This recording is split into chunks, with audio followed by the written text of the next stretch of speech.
कह रहा हूँ आत्महत्या एक आरएसएस का लड़का किया कि मेरे साथ यौन शोषण हो रहा है, एक लड़के का यौन शोषण हो रहा है। न्याय मिलने वाला नहीं है, इस भाजपा सरकार में न्याय तो नहीं मिल सकता। इतनी निर्मम हो गई है कि एक इतना बड़ा अधिकारी जो कह लीजिए आईपीएस का मतलब आप समझ रहे होंगे, और इस तरीके की घटना होने के बाद कार्रवाई नहीं हुई, आत्महत्या करना पड़ रहा है। दलितों ने तो ये कहा कि हम तो आभारी हैं योगी आदित्यनाथ। योगी बाबा अपने आप पे इनके हाथ में उत्तर प्रदेश नहीं है।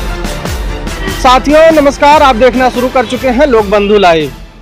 इस समय एक आत्महत्या काफी चर्चा का विषय बनी हुई है, जहां पर केरल के एक सॉफ्टवेयर इंजीनियर ने आत्महत्या कर ली और 15 पेज का सुसाइड नोट लिखा।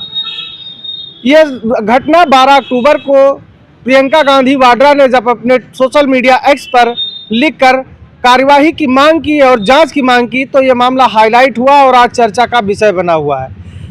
जिसने आत्महत्या की उस इंजीनियर ने एक बड़ा आरोप आरएसएस पर लगाया और आरएसएस की तमाम जो शाखाएं हैं उसमें अपनी गतिविधियों के दौरान उसके साथ यौन शोषण की बात कही गई, जिसके बाद वो डिप्रेशन में चला गया और वह आत्महत्या कर लिया। अब ये विषय चर्चा का हो गया है और तमाम जो कांग्रेस के नेता हैं इसके निष्पक्ष जांच और कार्यवाही की दोषियों पर कार्यवाही की मांग कर रहे हैं। इसी मुद्दे पर बातचीत करने के लिए हमारे साथ स्वामी भानु जी महाराज हैं, जो किसी परिचय के मोहताज नहीं है, काफी बेबाक अंदाज के लिए जाने जाते हैं। बाबा जी बहुत बहुत स्वागत है।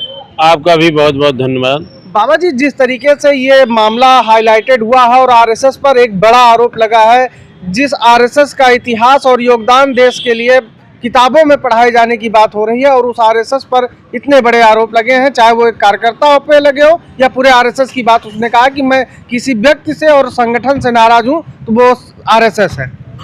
देखिए, इस तरह की चर्चा हमने भी सुना है, देखा है, एक्स पे भी देखा, फेसबुक पे भी देखा, और ये अत्यंत दुखद, हृदय विदारक करने वाली घटना है।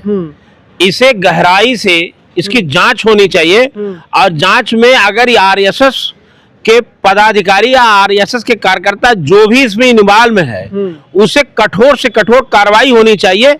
और यह एक दृश्य जो आया है सामने, ट्रेडिंग लिया हुआ है उस बच्चे का जो शब्द है आरएसएस के प्रति है, तो इससे कहीं न कहीं आज देश में एक चर्चा का विषय बना है। हम इसकी घोर निंदा करते हैं, और भारतीय जनता पार्टी की सरकार है, भाजपा की सरकार है, तो भाजपा सरकार इसको संज्ञान में ले करके कठोर कार्रवाई करे, लेकिन ये सरकार करेगी नहीं। क्या लगता है कि जिस तरीके से कहा जाता है कि आरएसएस भाजपा की सहयोगी है और कह लीजिए कि जो सरकार चल रही है वो आरएसएस की सरकार चल रही है, तमाम विपक्षी दल आरोप लगाते हैं, तो क्या लगता है कि सरकार उस पर कार्यवाही करेगी? नहीं करेगी। ये मतलब ये विपक्ष आरोप नहीं लगाता। भाजपा आरएसएस में कोई फर्क नहीं है। आरएसएस की ही उपज भाजपा है। आरएसएस आज हाथ खींच ले तो भाजपा कहीं पता नहीं चलेगा। ये क्या कार्रवाई करेंगे? आज आप देखिए, एक जज के ऊपर जूता फेंका जा रहा है, एक वाल्मीकि के नाम पर उसे चोर के नाम पे चोर बता के मारते मारते मार दिया जा रहा है। आत्महत्या का एक प्रकरण और पूरे देश को झकझोर कर रख दिया। भारतीय जनता पार्टी की सरकार है, एक आईपीएस अपनी आत्महत्या कर लेता केवल जात के नाम पे। उसके बीबी का, उसके बेटी का जो बयान आ रहा है, भारतीय जनता पार्टी उस पर नहीं कार्रवाई कर पा रही है। आज 4-5 दिन मैंने देखा, कितने दिन, आज सफेद पोस्ट में उसकी बॉडी पड़ी हुई है। उस पे वो वहां के मुख्यमंत्री, हरियाणा के मुख्यमंत्री आश्वासन देने के बाद कि हम इस पे आपको न्याय दिलाएंगे, लेकिन न्याय मिलने वाला नहीं है। इस भाजपा सरकार में न्याय तो नहीं मिल सकता। भाजपा इतनी निर्मम हो गई है कि एक इतना बड़ा अधिकारी जो कह लीजिए आईपीएस का मतलब आप समझ रहे होंगे, और इस तरीके की घटना होने के बाद कार्रवाई नहीं हुई, आत्महत्या करना पड़ रहा है दलितों को। ये वही तो मैंने कहा, दलित के नाम पे ये भारतीय जनता पार्टी कहती जातिवाद में हमारा भेदभाव नहीं, हम तो रामराज लाए। रामराज में ये दशा है कि 5-6 दिन तक अभी बॉडी पड़ी हुई, उसका दाह संस्कार नहीं हो पा रहा है। रामराज अगर ये है तो रावण राज कहाँ है? ये सरकार जात के नाम पे, ये सोचो जब आईपीएस आत्महत्या करने के लिए मजबूर हो जा रहा है, आत्महत्या करने के लिए मजबूर हो रहा है। जो बच रहे हैं वाल्मीकि के नाम पे, चमार के नाम पे और अनुसूचित पासवान के नाम पे या यादव के ही नाम पे, उसके सर को मुड़वा देते हैं इटावा की धरती पे। तो अभी आपने देखा तो होगा, ये मैं आपको ये बताना चाहता हूँ, ये भारतीय जनता पार्टी केवल वोट की राजनीति करती है। ये राम के हिंदू की, ये हिंदू किसे मानती है? भारतीय जनता पार्टी इस पे पहले अपना निर्णय तय करे। वोट लेने के लिए आप इनका राम राज कहां आ गया कि आज 4 से 5 दिन तक एक आईपीएस आत्महत्या करता है और वोट लेने के लिए कहते हैं घुसपैठी विपक्ष ने घुसा रहा है। लेकिन अभी पिछले दिनों आपने देखा होगा कि जो तालिबान, अफगानिस्तान की तालिबान सरकार है, उसके वित्त मंत्री यहाँ उत्तर प्रदेश भी आए। उस उत्तर प्रदेश में आए जहाँ के मुख्यमंत्री योगी आदित्यनाथ सदन में ये बात कहते हुए सुनाई दिए है कि जो तालिबान है वो आतंकवादी विचारधारा की एक उग्र वो है। तो अब अगर एक तरफ उसकी बुराई कर रहे हैं, वहीं जो आपके विदेश मंत्री जयशंकर हैं वो उनका स्वागत करें, तो मतलब क्या कहा जाए इसको कि कदमों में लहालोट भी हो रहे हैं। देखिए, लहालोट की मतलब बाबा योगी बाबा अपने आप पे इनके हाथ में उत्तर प्रदेश नहीं है। ये इनको एक तरह से रख दिया गया। मैं तो ये कहना चाहता हूँ, बाबा इस तरह के लोगों को आप ठोकर मार के या तो अकेले ही अपना शासन करिए। बाबा के ऊपर चंबुक ऊपर से आ जा रहा है, ऊपर से दबाव आ जा रहा है। बाबा जो कहते हैं, अब क्या किस मुख से ये करेंगे, किस मुख से इस पे जवाब दे? उसी को आप गार्ड ऑफ ऑनर से आप स्वागत कर रहे हैं, आप गोले दाग रहे हैं और सदन में बोलने का काम करेंगे, मंच में बोलने का काम करेंगे। तो भारतीय जनता पार्टी के लोग दिखावा कुछ करते हैं और करते कुछ हैं। मतलब कथनी करनी में इनका इतना अंतर है। ये इसी तरह से आरक्षण खत्म करने जा रहे हैं, आरक्षण खत्म ही कर दिए, आरक्षण खत्म करने जा रहे हैं। 27 के चुनाव में इनको जवाब मिलेगा। मैं कह रहा हूं, आत्महत्या एक आरएसएस का लड़का किया कि मेरे साथ यौन शोषण हो रहा है, एक लड़के का यौन शोषण हो रहा था। उसके बाद एक आईपीएस आत्महत्या कर लेता है, वाल्मीकि समाज को मार दिया जाता है, एक व्यक्ति को मार दिया जाता है, और हिंदू के नाम पे योगी बाबा कैसे किस मुंह से ये कर रहे हैं? अब तो तमाम लोग इनके ही भाजपा के कार्यकर्ता शर्मसार हो रहे हैं। लेकिन तो आप ये कैसे कह सकते हैं, अभी विपक्ष की दूसरी पार्टी यहाँ पर उत्तर प्रदेश में बसपा है, बसपा ने तो ये कहा कि हम तो आभारी हैं योगी आदित्यनाथ जी के, आसान मान रही हैं। ऐसा ही वो देखिए, वो बसपा जो है भाजपा की बी टीम बन चुकी है। वो दलित की चिंता उनको नहीं है, बहन जी को दौलत की चिंता उनको है। यही आईपीएस एक आत्महत्या किया है, क्यों नहीं बहन जी उसके घर पे चले जाएं? वाल्मीकि एक लड़का मारा, उसके घर पे चली जाए बहन जी। अपने को स्वयं जो कैद कर लिया हो, जो इतना डर गया हो, स्वयं को कैद कर लिया हो, वो किसकी भलाई कर सकता है? वो डर क्यों रही है? वो कहा कि डरेंगी इतनी बड़ी। मैंने कहा कि उनको दलित की चिंता नहीं है, दौलत की चिंता है। दौलत से उनकी डर है। उनको डर, अगर डर नहीं होता आज कितने वर्ष से अपने आप को कैद बना लिया। और ये भारतीय जनता पार्टी कहलवा रही है उनसे।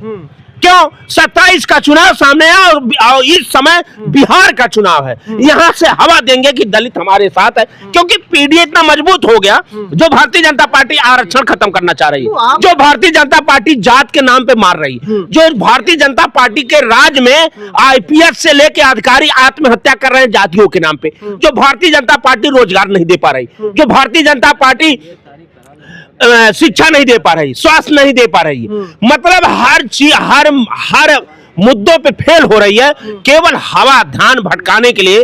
और उत्तर प्रदेश में खास तौर से अखिलेश यादव के पीडीए को कमजोर करने के लिए इस तरह से बसपा की भी रैली होती है। अब बहन जी से ये कहलवाया जा रहा है, ये इनके ऊपर दबाव डाल करके, अगर ये नहीं कहेंगी तो ये भी जेल चली जाएंगी। आपने अभी देखा होगा लालू यादव का आरोप तय हो गया। हाँ, उनको तीनों परिवार के, राबड़ी देवी पे भी और तेजस्वी यादव और लालू प्रसाद यादव पे भी। अब ये भी हमने पढ़ा है, क्या सच्चाई है कि तेजस्वी की उम्र उस समय कितनी थी? आज वो आरोपी बन गया क्योंकि बिहार में उनकी सरकार। तो ये भारतीय जनता पार्टी कुर्सी के लिए लेने के लिए, चाहे नोटबंदी करके देश को बर्बाद करना हो, चाहे कोरोना में पीएम केयर फंड से लूट करके या वैक्सीन लगा करके लोगों को राहत देना हो, चाहे बॉर्डर पे हमला हो जाए, अग्निवीर की हमला हो, किसी तरह से ये करना हो, भारतीय जनता पार्टी हर हद को पार करने के लिए तैयार है और जनता इसे समझ रही है। लेकिन अत्यंत दुखद की बात है, और देश के नौजवानों, किसानों, गरीबों, मजदूरों, छात्रों, आप अपने आप में एक सवाल करो। जिस तरह से ये तालिबान के ऊपर हमला आतंकवादी बताते हैं बाबा योगीनाथ जी और भाजपा सरकार, अब तालिबान मंत्री का इस तरह से स्वागत हो रहा है, मामूली ये पता चल रहा स्वर्ग से कोई देवता उतर आया है, स्वर्ग से देवता उतर आया है। अरे घट में सूझे नहीं लानत ऐसा जिंद, तुलसी इन भक्तों को हुआ मोतिया बिंद। मतलब उनको दिखाई सुनाई नहीं दे रहा। अब दिखाई और सुनाई नहीं दे रहा है। अब उस तरह से हिंदुत्व का पाठ पढ़ाएंगे, राम का पाठ पढ़ाएंगे, कृष्ण का पाठ पढ़ाएंगे, सनातन का पाठ पढ़ाएंगे और स्वयं उसी का उल्लंघन करेंगे। आज जातियों के नाम पे जितना अत्याचार इस सरकार में हो रहा है, मैं चैलेंज के साथ कहता हूं इतना अत्याचार तो अंग्रेजों के समय में भी नहीं हुआ होगा, चाहे शिक्षा के क्षेत्र में, चाहे स्वास्थ्य के क्षेत्र में, चाहे जातियों के नाम पे। जिस तरह से अयोध्या में एक हमने वीडियो देखा था, प्रधानमंत्री जी कहे थे रेवड़ी पे बेचने वाले का हाथ हमने पकड़ा है। अयोध्या में देखे ठेला लगाने वाले को उल्टा लटका दिया गया, वहीं जहां से रामलला के बैठाए हैं अयोध्या में ठेला कोई लगा दिया, और जो उल्टा नहीं खड़ा हो पा रहा उसके ऊपर डंडा बरस रहा है। ये क्या है? ये रामराज है। ये केवल जुल्म करने वाले लोग हैं, अंग्रेज से ज्यादा खतरनाक है। ये संविधान बदलने वाले हैं, आपको मैं बता दूं, संपूर्ण आरक्षण खत्म करने वाले हैं। जैसे आपने शुरुआत में कहा आरएसएस को पढ़ाई, एक चैप्टर बनाने वाले उसी आरएसएस संस्था को, जिस आरएसएस के को नोटबुक में लिख करके वो आत्महत्या कर ले रहा है कि मेरा यौन शोषण हो रहा था इतने वर्षों से आरएसएस में। तो इसकी गहन जांच होनी चाहिए, और ये हमें उम्मीद तो भाजपा से नहीं है। सरेआम जज के ऊपर जूता फेंका जा रहा है, वो भी दलित होने के नाते। लालजी सुमन सांसद हैं दलित के, इसलिए उनके ऊपर क्या नहीं फेंका गया। वाल्मीकि एक बताया, मैं कितना बताया, एक कथावाचक था उसका सिर मुड़वा दिया, उसके ऊपर क्या क्या छिड़का गया। ये सरकार में कहां न्याय मिलेगी? ये सरकार में वही न्याय मिलेगी जो उनके साथ बैठे हैं, जहां से उनको वोट मिलेगा वही ये काम करेंगे। ये धोखा देने वाले लोग हैं, ये संविधान विरोधी लोग हैं, ये लोकतंत्र की हत्या करने वाले हैं, ये आरक्षण खत्म करने जा रहे हैं। लेकिन मुझे आशा नहीं, विश्वास है, इस उत्तर प्रदेश में एक नौजवान ऐसा है जो पीडीए का नायक है, वो आरक्षण को खत्म नहीं होने देगा। और यहाँ का उत्तर प्रदेश के पीडीए का नौजवान लामबंद होकर के 27 में इसका मुंह तोड़ जवाब देगा। अब बिहार में भी उनको इस समय जनता जवाब देगी। ठीक है, देखिए हमारी चर्चा हो रही थी, हमारे साथ स्वामी भानु जी महाराज थे जो काफी एग्रेसिव उस मामले को लेकर है कि जिस तरीके से दलित जातियों के नाम पर और जो है तमाम जो है एक तरीके के संगठन में भी इस तरीके की अगर घटनाएं सामने आ रही, जो सरकार का प्रमुख तरीके से सहयोगी संगठन माना जाता है, उसमें इस तरीके की घटनाएं अगर सामने निकल के आ रही हैं तो ये बड़ा गंभीर विषय है। इसका निष्पक्ष जांच होनी चाहिए और दोषियों के ऊपर कार्रवाई होनी चाहिए।